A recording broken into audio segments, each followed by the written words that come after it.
You had me blacklisted from the entire industry. That's what my sister screamed as security escorted her out of my company, the same company she once called a ridiculous hobby. Hi, I'm Janelle. For years, I was the family ATM, funding their lifestyles while burying my dreams. But when I finally said no, they didn't just abandon me. They tried to sell my work behind my back. But I rose, and on the day they needed me most, I showed them who I had become. What would you do if your own family sold you out? Let me know in the comments. I want to hear your story. Now, let me take you back to where it all began. You want 2,000 after cutting me out of the family group chat? I didn't raise my voice. I didn't need to. The look on Denise's face, peeking through the 3-inch gap my security chain allowed, was almost worth the past 3 days of silent rage. She flipped her highlighted hair like she always did when she thought charm could win. Oh, don't be dramatic. It's just for Mom and Dad's anniversary. Everyone's pitching in. Everyone, I echoed, like the same everyone who kicked me out of the family chat. She rolled her eyes. You know how Mom gets. Just send me your part. 2,000 should cover it. Something inside me snapped. Not with fire, not even with tears. Just a clean, cold snap, the kind that comes after years of bruises. Ones nobody can see. I closed the door. Behind it, I heard her gasp. And for once, I didn't feel guilty.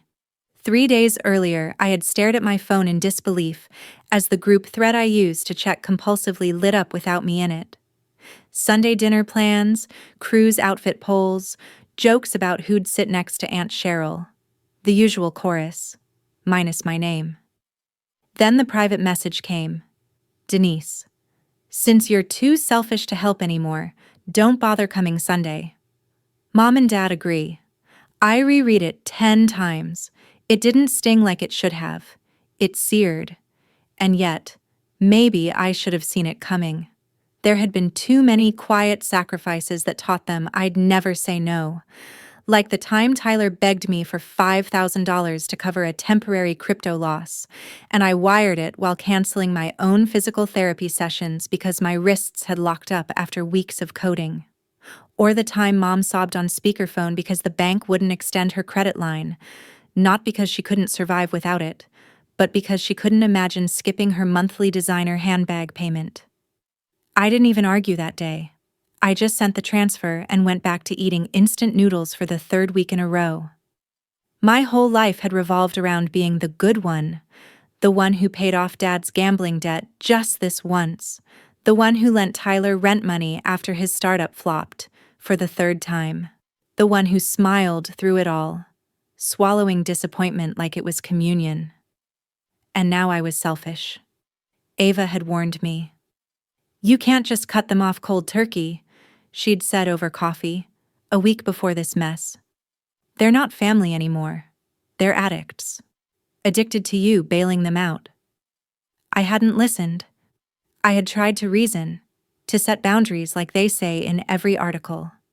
But when Mom demanded I help fund their annual cruise and I finally said, no, it was like I'd committed treason. You always contribute, she had whispered, lip quivering just enough to twist the knife. It's tradition. I'm out of savings, I'd said. I've put my own life on hold for you. I need to focus on ether care. Dad had scoffed. That tech hobby again? When are you going to grow up? I used to beg for their approval. Now, I just wanted peace. I stood at the window of my San Francisco apartment, the skyline behind me shimmering with ambition I had deferred too long. On the desk sat my prototype, the sleek, palm-sized device that could revolutionize AI-assisted home care. 6 months of sleepless nights, of coding until my wrists ached, all while my family called it a toy. And now, suddenly, they were done with me because the money stopped. I blocked Denise first, then Mom, then Dad. My fingers trembled a little at Tyler's name. He hadn't said anything outright. He never did. Just watched me unravel in silence. I blocked him anyway. With each number gone, my hand stopped shaking. The phone didn't buzz for a full hour. Then it did. FaceTime. Avenue, I answered, holding the phone at chest level. You did it? She asked, eyebrow arched. I nodded. She gave a half smile. Now you'll see how light it feels, but also how lonely it might get. I stared out the window. I think I'd rather be alone than manipulated. Hell yes, she whispered. Welcome back. I made coffee and returned to the only thing that still felt like mine. Its soft white light blinked like a heartbeat on the desk. I approached the prototype and picked it up gently, like it could feel pain. You don't ask, I whispered. You don't take. You respond. I remembered the night I wrote its first line of code. 2 a.m., red-eyed, shivering from stress, after a blowout phone call with Mom accusing me of being too ambitious to be part of this family. I had cried, then opened my laptop, and created something silent, logical, and loyal. Ethercare didn't judge me. It didn't guilt me. It ran. It learned. It helped. It was the only child I had chosen to raise. I reached over to straighten its base, a habit now. The casing was warm from recent use. I had no idea whether the world would love it the way I did, but I knew one thing. It had never betrayed me. My laptop pinged. An email from a name I didn't expect. Nolan Pierce, CEO, Neurocare Systems Subject. Urgent, impressive demo. Let's talk. I blinked. Then blinked again. He'd seen the private pitch Ava helped me record 2 weeks ago. I hadn't expected it to go far. But now, the man whose product line mine could obliterate wanted to talk. That wasn't just interest. That was power. I smiled for the first time in days. I had just finished a debugging session when Ava's message came in. She sold you out, it read. No preamble, no emojis, just the truth. The next 10 minutes were a blur of forwarded emails and screenshots, metadata, timestamps, faces. There was Denise, lounging in a yacht chair, fruity cocktail in hand, tagged in a social album titled Mediterranean Dreams. I zoomed in on one photo. In the background sat Robert Langston, VP of Product Strategy at NextHive, one of the very companies we'd once applied to for funding. My stomach twisted. Ava called seconds later. She's not just talking to people, Janelle. She's pitching your system. Positioning herself as your rep. My rep? I almost laughed. She's claiming insider rights, Ava said, negotiating finder's fees, and she's been doing it for months. The truth settled over me not like a punch, but a vacuum. Denise hadn't just betrayed me out of ignorance or spite. She was methodical. She had monetized me. The cruise wasn't a fluke, it was a front. She's using me to sell access. Ava exhaled. Yep. And from what I'm hearing, some companies actually believed her. Marcus from Hypervise sent me internal comms. Her name's on calendar invites. I stared at my screen. This wasn't just family drama anymore. This was theft. Corporate level. Planned. I opened my evidence folder and began compiling everything. I didn't know what I'd do with it yet, but instinct told me I needed it tight, clean, undeniable. Then I did what I always did when I was in pain. I worked. I lost track of time, lines of code blending into blinking cursors. But I kept glancing back at that folder, like it was pulsing. The betrayal wouldn't leave. The next day, I invited Denise to drinks at Crestview, one of the highest rooftop bars in the city. She arrived in a fire orange dress, blowing kisses to staff like she owned the place. Wow, she said, sliding into the booth across from me. Look at us. Fancy ladies with skyline views. I've missed this. I said nothing. She tilted her head. You okay? You look tense. You've been busy, I said flatly. Oh? She sipped. I mean, sure. Family stuff. Helping out where I can. You know. No, I said. I don't know. Why don't you help me understand? I slid the folder across the table. She laughed at first, a nervous chuckle. But as she flipped through the printouts, emails, meetings, NDA violations, her face drained of color. Where did you get this? She asked, voice sharper. Where do you think? I replied. Turns out your networking isn't as discreet as you thought. Her lips pressed together. It's not what it looks like. It looks like you tried to profit off my work. Lying. Positioning yourself as some kind of broker. I was helping you, she started. Helping me? I cut her off. You planned a luxury cruise and filled it with corporate scouts. You leaked proprietary concepts. You cashed in on connections you never earned.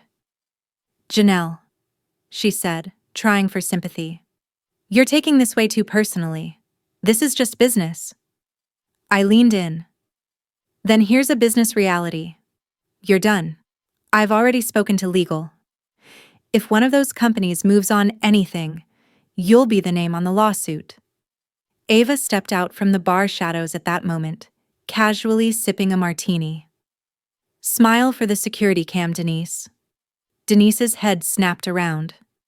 I stood, gathering my bag. You have 1 week to tell Mom and Dad everything. Or I will. And this time, it won't be a family meeting. It'll be court. I didn't wait for her reply. Back at home, I collapsed onto the couch. For a moment, I felt nothing. Then everything. Rage. Sadness. The kind of ache that makes you realize a person you once shared childhood secrets with now saw you as a paycheck. I scrolled through the photos from the cruise again. The designer sunglasses, the luxury linens, the champagne flutes. It wasn't just betrayal, it was flaunted betrayal. Have you ever realized someone didn't just betray you, but took pride in it? When the knife in your back comes with a smile and a selfie. If you've felt that kind of betrayal, drop a comment number 7 below. Let's see what I did next. My phone buzzed. Ava again. You okay? The message read. I hesitated, then typed, I'm past okay. I'm focused.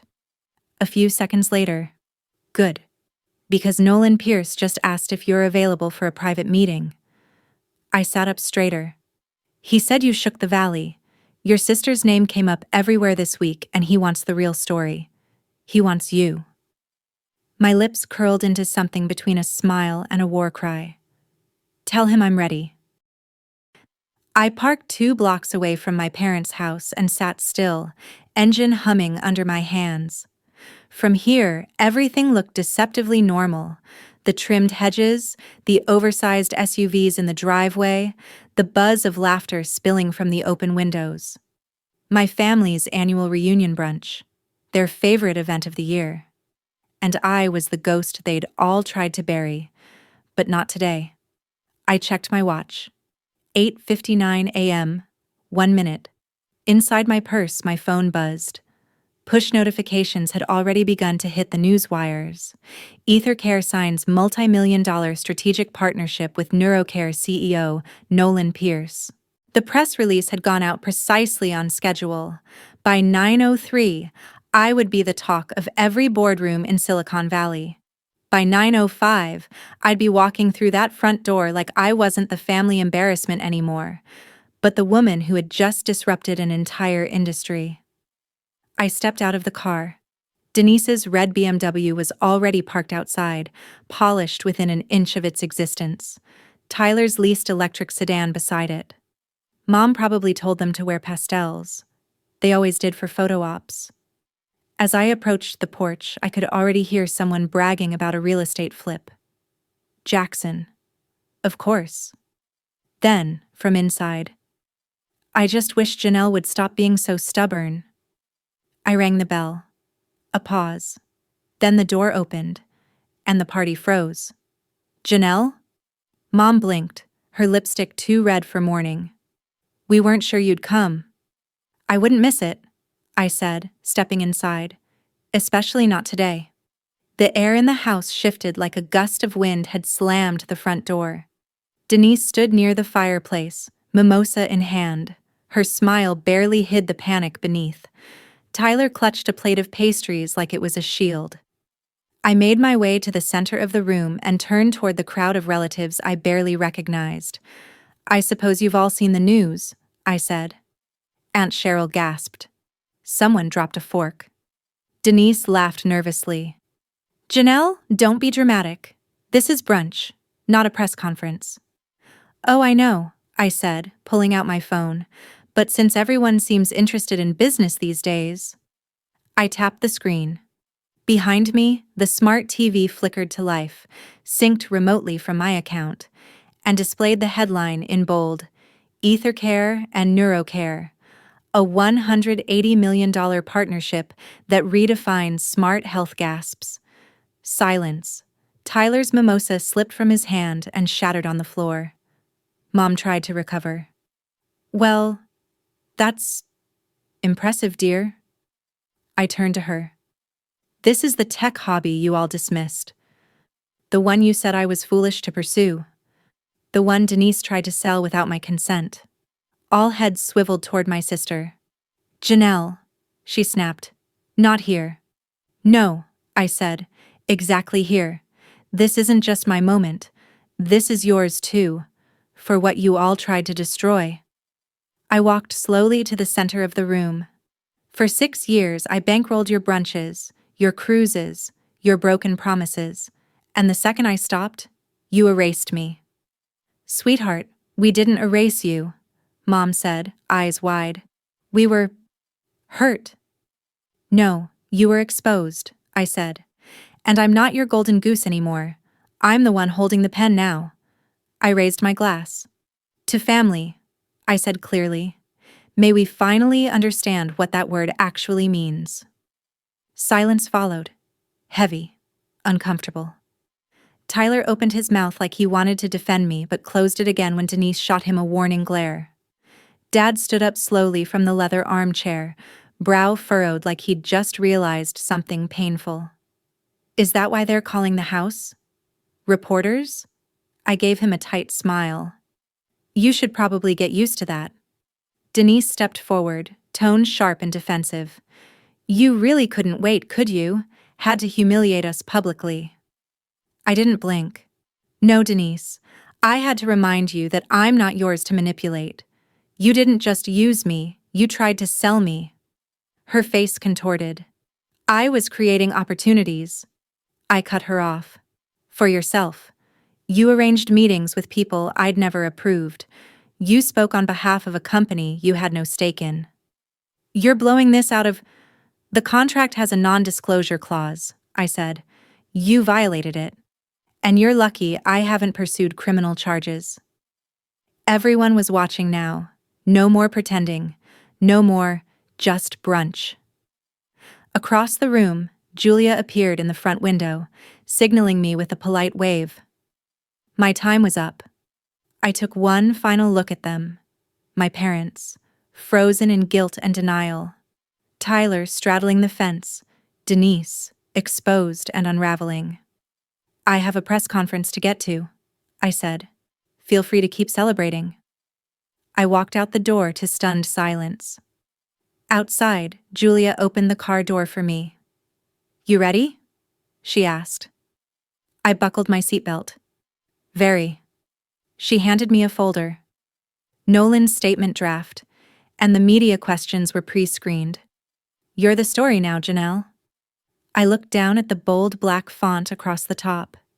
EtherCare x NeuroCare. Building the future. For once, the future belonged to me, and no one else. 3 days after the reunion, I sat in my office with a fresh cup of black coffee and a growing pile of emails marked "satisfyingly overdue." Most of them were from firms Denise had contacted. Some forwarded me full threads, time-stamped interactions, and internal red flags she'd tripped: false credentials, unauthorized claims, confidential phrases lifted straight from my proposal deck. Denise hadn't just burned bridges, she'd soaked the whole valley in gasoline and lit a match, and now the fire was catching up to her. My inbox pinged again. Julia peeked through the door a second later. She's downstairs. Who? Your sister. I didn't answer, just stared at the EtherCare logo etched into the glass partition. She says it's urgent, Julia added, and loud. Let her up. I met Denise at the elevator. She didn't look like the woman from the cruise photos anymore. Her hair was unbrushed, her mascara slightly smeared. The Louis Vuitton bag on her arm seemed like a costume now, badly cast. What do you want? I asked. She flinched. You have to stop this. Stop what? You blacklisting yourself? I didn't know they'd pull the contracts. I laughed, cold and hard. What did you think would happen when you misrepresented yourself to every major VC in the region? That they'd applaud your hustle? I was just trying to help you get noticed. You helped yourself to my intellectual property. You lied. You betrayed me. She opened her mouth, then closed it. A flicker of something crossed her face. Shame, maybe, or the dawning realization that consequences were real. I lost the Singapore offer, she whispered. Good, I said. Silence stretched. Finally, she asked, Is there anything I can do? I studied her. You can leave. Security guided her out. I didn't watch her go. 5 minutes later, my phone lit up again. This time, it was Dad. Julia looked at the screen. Want me to ignore it? No, I said. Send him up. Bruce Hartley entered the office looking 10 pounds lighter and 10 years older. His usual crisp blazer had been replaced by a wrinkled polo and jeans. The swagger was gone. In its place, hesitation. The house is being foreclosed, he said without preamble. I waited. He fumbled for words. Your mother's devastated. Denise is unraveling. Tyler's worried. We didn't think it would go this far. No, I said. You thought I'd fold. He shifted. We made mistakes. You commodified me. You turned family into a subscription plan with no cancel button. And now that the payments stopped, you all act shocked. Have you ever been loved only when it was profitable? That brutal moment when you realize you weren't family, you were funding. If you've lived through that, drop a comment number 9 below. Let's see how I responded. Janelle, please. Why are you really here? He hesitated. We need help. A bitter smile curled my lips. Of course you do. But not money, he added quickly. Work. Anything. Maintenance. Deliveries. Hell. Janitorial. Your mother and I are willing to earn our place. The words hit like a punch. I wasn't sure if they were sincere or rehearsed, but they were different. I'll consider it, I said slowly. But not for Denise. He nodded. Understood. Julia stepped back in. You'll want to see this, she said, handing me her tablet. It was an email from our legal team. Denise had applied to one of our international partner offices under a different name. Again. I turned the tablet so he could see. Tell her this won't work. Every company tied to EtherCare has her flagged. There's nowhere left to hide. He stared at the screen, defeated. Before he left, he paused by the door. You've built something incredible, Janelle. I didn't respond. After he was gone, I stared at my office walls. The certifications, the patent plaques, the framed first version of EtherCare's design specs. It didn't feel like a trophy case anymore. It felt like proof. Proof that I had done it without them. Or maybe in spite of them. That afternoon, as I was reviewing investor reports, Julia returned with a hesitant knock. Your brother is downstairs, she said. Tyler. My eyebrows rose. He says he won't leave until you see him. I leaned back in my chair. Did he say what for? He just asked for 5 minutes. I closed the report. Fine, send him up. As she stepped away, I caught my reflection in the glass. Me, in control, calm, capable. The past was no longer hunting me. It was applying for clearance. Tyler sat across from me in the smallest conference room at EtherCare HQ, fidgeting with the plastic lid of his water bottle like it was the only thing keeping his hands steady. He wasn't wearing designer clothes, no flashy sneakers, just a plain button-down and jeans that looked like they'd actually seen a laundry machine.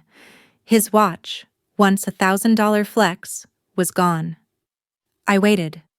Finally, he said, "I want to work for you." I didn't react.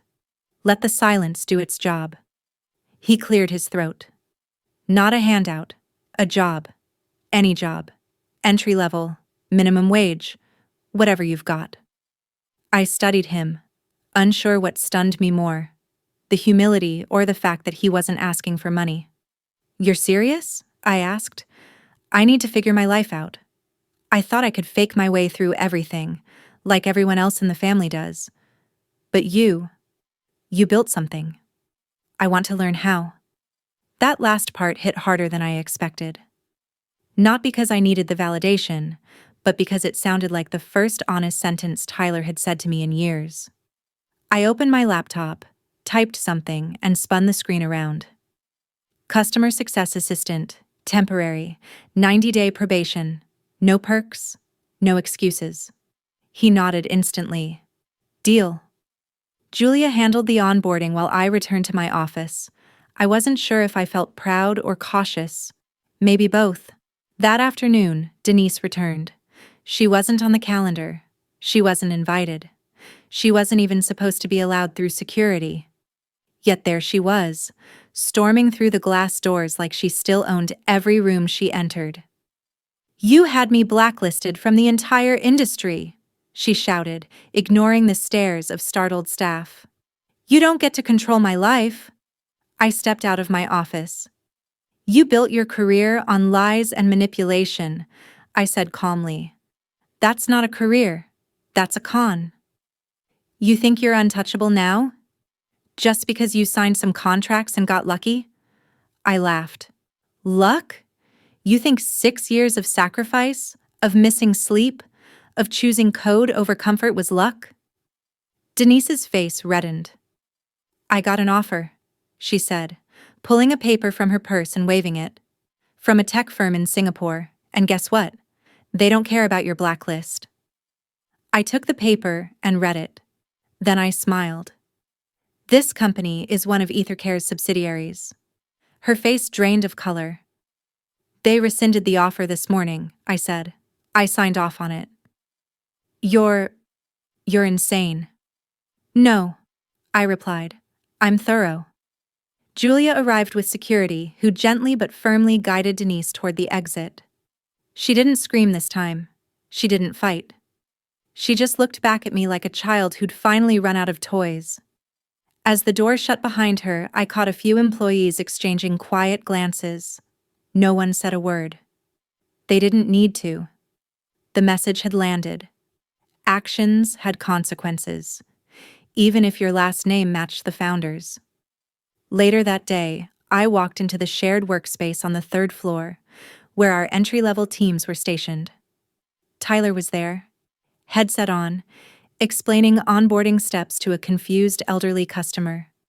He looked patient, focused, different. He wasn't glancing around the room for praise. He wasn't trying to charm anyone. He was just doing the work. I lingered near the printer area, half hidden behind a corner wall. One of the interns, not knowing I was within earshot, said to another, "That's her brother? Damn. She must really believe in second chances." I didn't interrupt. I just watched as Tyler gently walked a customer through resetting their device, his voice steady and clear. Maybe for the first time, he wasn't pretending to know what he was doing. He was learning. He noticed me eventually and gave a small nod.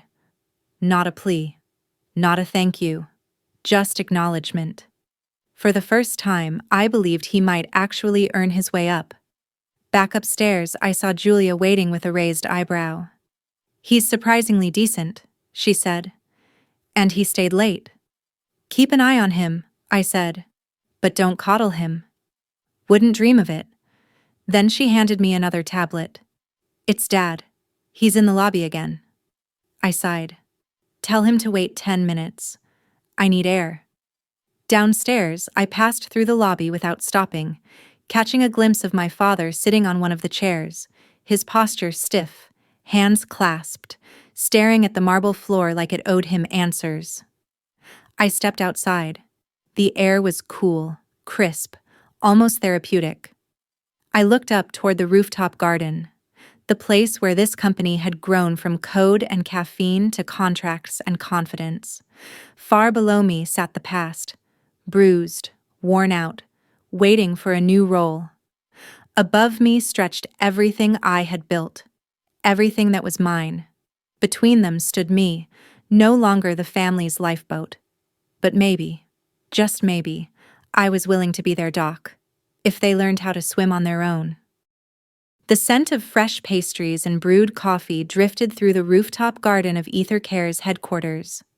Morning sunlight filtered through the glass canopy, illuminating the rows of succulents and modular workstations lining the edge of the terrace. It looked less like a startup's rooftop, and more like the command center of a quiet revolution. "Morning, Ms. Hartley," said a familiar voice. I turned. Dad, Bruce Hartley, wore a navy Ether Care polo tucked neatly into a pair of khaki slacks. His name tag was clipped in the correct spot. He was wiping down tables, moving efficiently from one corner to the next without complaint. He still walked with that ex-CEO stiffness, but I noticed how he paused to greet two junior engineers, asking if they needed chairs rearranged. "Morning," I said. "How's the early shift?" "Better than expected," he replied, then smiled. "Honestly, feels good to sweat for something that matters." "Glad to hear it." Inside the glass-walled cafe space, Mom was arranging flower vases at the hospitality counter. Her hair was tied back. No lipstick, no pearls. Just a calm focus I hadn't seen since I was a kid. Julia appeared beside me.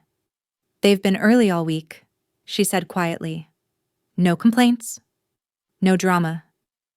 "They treating the staff right?" I asked. Julia nodded. "Better than some of our interns." I didn't know if it was pride or relief, but my chest tightened just a little. The elevator dinged behind me. Tyler emerged, dress shirt slightly wrinkled, lanyard bouncing as he jogged across the deck. "Sorry," he said breathlessly. "Sales team meeting ran over. You won't believe the new contract we closed." I raised a hand. "Walk and talk. Coffee's hot." He grinned and fell in beside me. We passed the long communal table where the new marketing lead was onboarding. At the head of the table, someone was already seated, Denise. She wore simple black slacks and a white blouse. No logo, no designer tags. Her hair was pulled back, makeup minimal. A tablet rested in front of her. Her hands were folded. As we walked by, she didn't look up. She just kept listening to the briefing like she was any other new hire. I stopped walking. Tyler glanced at me, then at her, and nodded slowly. "She showed up yesterday," he said. "Didn't speak to anyone, just sat down and started the tutorials." I turned to Julia, who had caught up. "Who approved it?" "She didn't apply through us," Julia said. "She applied through him." I followed her glance. Standing near the barista counter, now laughing with our finance director, was Bruce. "She came to him," Julia said. "Didn't ask for an exception, just asked for a starting point." I studied Denise again. This wasn't a power play. There was no performance, no audience, just quiet, just work. I approached slowly. She noticed me, stood up halfway. "Sit," I said. She obeyed. "I assume you know the rules." "Yes," she said, voice quiet. "Entry level. No titles, no access to anything proprietary, no shortcuts." "And why should I believe you?" "You shouldn't," she said, "but I'm tired of lying. To you, to them, to myself. I can't undo what I did, but I can show up. One day at a time." I waited. Then I nodded. "I'll allow it. But the second you try to manipulate your way around the system again, You won't have to say anything, she said. I'll walk. She held my gaze. For once, I didn't see the girl who weaponized family. I saw someone who had lost everything and decided to build something new, brick by honest brick. Good luck, I said. Thank you, she whispered. I returned to the garden, where the morning meeting was already beginning. Slides loaded on screens. Coffee poured. People talked, laughed, created. We weren't a family by blood. We were a team by choice. Later that morning, I took the podium at our internal all-hands. Julia clicked the projector on behind me. The first slide was simple. From ashes to empire. What we build when we let go of what broke us. I looked out across the rooftop, over the staff, the interns, the engineers, the baristas, over my mother wiping her hands after helping serve tea, over Tyler taking notes beside the sales team, over my father realigning a crooked chair, over Denise sitting quietly in the back row, finally silent, finally still. And then I spoke. Not as a daughter, not as an ATM, not as someone trying to prove her worth, but as a builder, a leader, a woman who had finally remembered she didn't have to carry her past. She could build over it. I am no longer the person burdened by blind expectations or a walking bank for an ungrateful family. Today, I am a builder, a calm, free leader who no longer needs anyone's validation but my own. Peace didn't come because the past was forgiven, but because it no longer has a hold on me. I've learned this. Misplaced kindness is slow self-destruction. No one has the right to exploit you in the name of family, and no one deserves to stay if they choose betrayal again and again. The moment you stand up for yourself, the world learns to stand still and listen. Have you ever had to choose between family and self-respect? Share your story below, because your truth might be the awakening someone else desperately needs.